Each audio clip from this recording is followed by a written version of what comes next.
Yesterday, Julie and I went to Rehoboth Beach. We had it in our calendar that we were going to go ahead and have fun no matter what we had to do, whatever we'd left behind. When I first got diagnosed with Ehlers-Danlos Syndrome, it was a punch in the mouth. It was a punch in the everything. It explained a whole bunch of things all at once that I had never put together in a lifetime. And it was frightening and it was lonely. Luckily, Julie came around and stayed. Julie and I had been together before I got diagnosed, and afterward, she decided to stay around.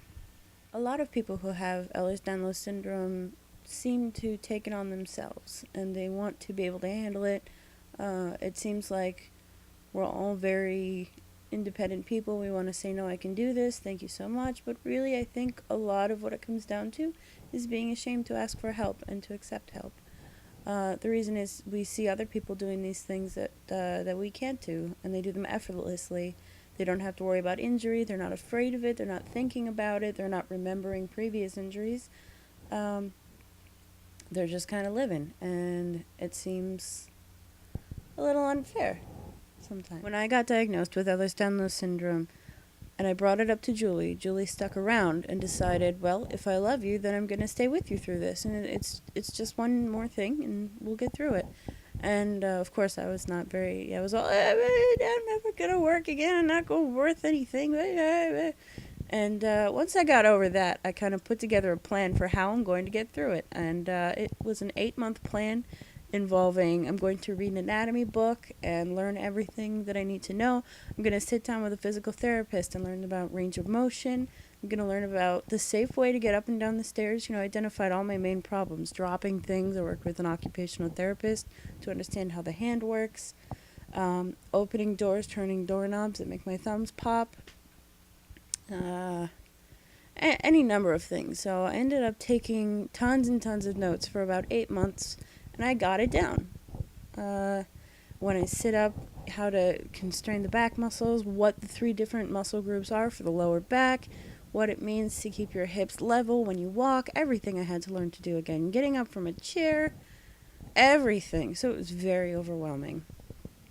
Now, it's several years after that, and I've got it down. So Julie and I have a lot more freedom because I can say, yeah, let's go to the beach. Sure, what the heck. And she is also wonderful as my partner because she'll say, okay, I'll throw the wheelchair in the car just in case you need it. And if you do, great, that's fine.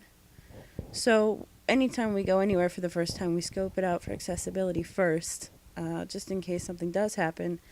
And the place we went to was a beach, so it's as accessible as any boardwalk. But I decided that since today's just a homework day and I'm going to be in bed, I'll do the trade-off thing, because that's another thing you have to learn, right? You have to trade off your time and manage it well. I'm in bed today, resting my legs, because yesterday I went out and had a grand old time. So we went out to the beach and had a great time. Everything went just well. We went shopping, we looked at art stores, we looked at all kinds of things, and I even played a game of chess that was enormous size. So the chessboard's painted on the ground and the pieces are about 2.5 feet in size. And that was a great time. It was a lot of bending, a lot of walking and jumping and watch that curve and, oh wait, what's that surface? Is that a crack? Do I have to step over that? Can I stand on this? It was, it's a lot, right? It's very tiring. But knowing that if we had to grab the wheelchair, we could was a godsend. It's wonderful just to have that security.